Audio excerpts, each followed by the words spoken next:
പറയുമ്പോൾ എല്ലാം പറയണല്ലോ, ഇതൊരു രാഷ്ട്രീയ വീഡിയോ ആക്കി കാണാൻ പാടില്ല. നല്ലത് ആര് ചെയ്ത് കഴിഞ്ഞാലും അവരെ നമ്മൾ സപ്പോർട്ട് ചെയ്യണം, അവർക്ക് കയ്യടി കൊടുക്കണം. അങ്ങനെ ഒരു സംഭവമാണ് ഇപ്പോൾ നടന്നുകൊണ്ടിരിക്കുന്നത്. ഏകദേശം ഊട്ടിപ്പോകുന്ന കണ്ട നമ്മുടെ KSRTC അതിനെ ഉയർച്ചയിലേക്ക് എത്തിച്ചു കൊണ്ടുവന്ന ഒരു മന്ത്രിയുണ്ട്, നമുക്ക് മന്ത്രി ഗണേഷ് സാർ.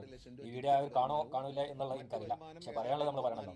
ഏകദേശം 2023 തോന്നുന്നുണ്ട് 8 കോടിയോളം കളക്ഷനാണ് അന്ന് റിപ്പോർട്ട് ചെയ്തിരുന്നത്. അതിനുശേഷം 9 ആയി, 10 ആയി, ഇന്നിപ്പോൾ 12, 13 കോടിയിലേക്ക് എത്തി എന്നുള്ളതാണ് ഇന്നലെ കിട്ടിയ കളക്ഷന്റെ റിപ്പോർട്ട്.